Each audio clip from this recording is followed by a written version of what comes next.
राजाओं, महाराजाओं, अंग्रेजों तक के समय से एक प्रथा आज तक चली आ रही है कानून को लेकर, और वो प्रथा ये है मुनादी की। दरअसल राजा महाराजाओं की अगर बात करें तो उस समय में अगर राजाओं को कोई संदेश अपनी जनता को देना होता था तो वो मुनादी किया करते थे। उसमें ढोल नगाड़ों के साथ या फिर जोर जोर से बोलकर लोगों को उस बात तक, उस संदेश को पहुंचाया जाता था। और ये सारी चीज़ें आज भी चलती हैं। लेकिन अब धीरे धीरे जैसे मॉडर्न ज़माना हो गया, चीज़ें बदली, लेकिन ये एक कानून ऐसा है जिसका सहारा, या फिर यूँ कहें कि ये एक ऐसी प्रक्रिया है कानून जिसका सहारा आज भी लेती है। क्योंकि जिस तरीके से समय बदला है, समय ने करवट ली है, तो बहुत सारे लोग ऐसे रहे हैं जो पैसे कमाने की जद्दोजहद में गलत रास्ता पकड़ लेते हैं और वो बड़ी शानो शौकत से पैसा कमाकर लोगों को दिखावा दिखाते हैं कि हम बहुत अमीर हैं या हम इस तरीके का काम करते हैं।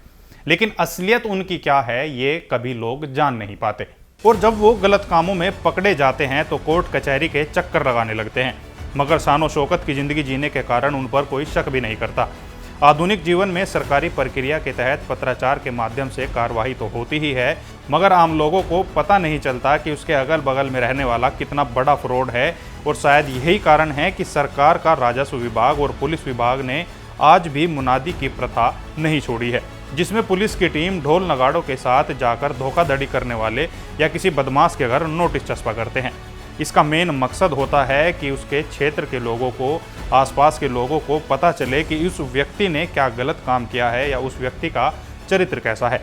अब इसके बावजूद यदि वो व्यक्ति सरेंडर नहीं करता है तो उसके घर आदि पर कुड़की कर ली जाती है।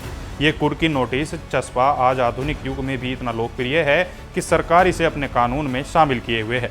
अब ये सारी तमाम बातें हम इसलिए कर रहे हैं क्योंकि हाल ही में उत्तराखंड पुलिस ने एक नोटिस जारी किया है। एक धोखा देने वाले आरोपी के घर पर कुड़की का नोटिस जारी किया है, लेकिन मुनादी की जो प्रक्रिया अपनानी चाहिए थी वो उन्होंने नहीं अपनाई। अब बड़ा सवाल ये है कि क्या एक वरिष्ठ पुलिस अधिकारी जिसको कुड़की का नोटिस चस्पा करना था, क्या वो जोर जोर से या फिर किसी भी तरीके से लोगों को ये बताने में सक्षम क्यों नहीं हो पाया कि मुनादी की प्रक्रिया कैसी होती है और जिस व्यक्ति को लेकर तुम कुड़की का नोटिस चस्पा कर रहे हो वो किस तरीके का व्यवहार लोगों के साथ करता है।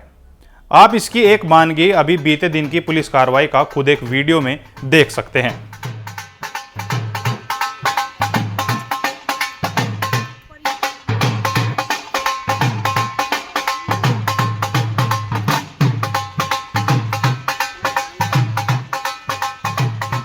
आइए अब बताते हैं मामला क्या है। दरअसल रिटायर कर्नल JS राणा को जमीन बेचने के एवज में 85 लाख रुपए हड़पने वाले अभियुक्त के घर कुड़की की घोषणा की गई। अभियुक्त के घर पर कुड़की का नोटिस चस्पा किया गया। पुलिस से मिली जानकारी के अनुसार अभियोग पंजीकृत होने के बाद से ही अभियुक्त फरार चल रहा था। उसके विरुद्ध पूर्व में न्यायालय से गैर जमानती वारंट प्राप्त कर गिरफ्तारी के प्रयास किए गए थे। इधर अभियुक्त के लगातार फरार रहने पर पुलिस ने कोर्ट से आदेश प्राप्त करते हुए गुरुवार को अभियुक्त जसजीत सिंह पुत्र परमजीत सिंह निवासी C-156 sector 3 defence colony Dehradun के आवास पर नोटिस तामील की कार्रवाई की।